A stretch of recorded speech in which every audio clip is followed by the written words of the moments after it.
നാട്ടുവിശേഷങ്ങളിലേക്ക് എല്ലാ മാന്യ പ്രേക്ഷകർക്കും സ്വാഗതം. മലമ്പുഴ ജനമൈത്രി പോലീസിന്റെ നേതൃത്വത്തിൽ നഴ്സിംഗ് കോളേജിൽ ബോധവൽക്കരണ ക്ലാസ് നടത്തി. മലമ്പുഴ ജനമൈത്രി പോലീസിന്റെ നേതൃത്വത്തിൽ മലമ്പുഴ സിമിറ്റ് നഴ്സിംഗ് കോളേജിൽ ലഹരിയുടെ ഉപയോഗം, സൈബർ കുറ്റകൃത്യങ്ങൾ, മയക്കുമരുന്ന്, റാഗിംഗ് എന്നിവർക്കെതിരെ ബോധവൽക്കരണ ക്ലാസ് നടത്തി.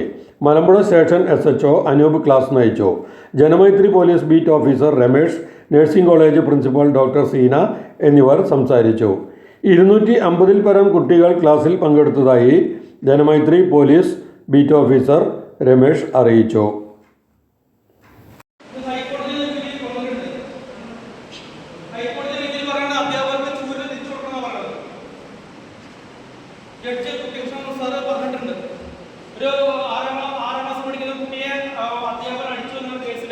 ഹൈക്കോടതി വ്യക്തമായ നിരീക്ഷണം നടത്തി.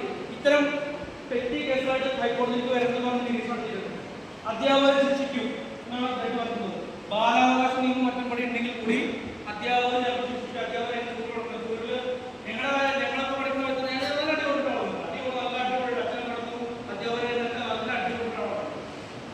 എന്നെ പഠിപ്പിച്ചൊരു ടീച്ചറിന് പറയാൻ വേണ്ടി എപ്പോഴും വേണമെങ്കിൽ പേടിയാണ്.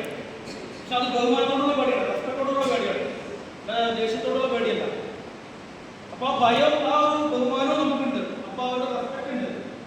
ഇപ്പൊ വയറുഭയം വീഡിയോണ്ട് നിങ്ങളുടെ സോഷ്യൽ മീഡിയയിൽ വലിയ വലിയ ഉദ്യോഗസ്ഥർ വന്നിട്ട് അധ്യാപകരുടെ കയ്യിൽ നിന്ന് അടിമേടിക്കുന്നത് പഴയ പഠിപ്പിച്ച അല്ല, അത് നമ്മുടെ സംസ്കാരത്തിന്റെ ഭാഗമാണ്. പക്ഷെ പിന്നെ ഇടക്കാലത്ത് ചില കുറെ ഇടപെടലുകൾ, പലരുടെ ഇടപെടലുകൾ കാരണം അത് അധ്യാപകരുടെ ജോലി പോയി. ഇപ്പൊ അധ്യാപകർ ഡിഫെക്സീവായി. അധ്യാപകർക്ക് ഒന്നും ചെയ്യാൻ പറ്റുന്ന സ്കൂളുകളിലും കലാലയങ്ങളും അധ്യാപകർക്ക് വലിയ റോളില്ലാതെ ഇതുപോലെ പഠിപ്പിക്കുന്നതിന് ചിരിക്കുക. അവർ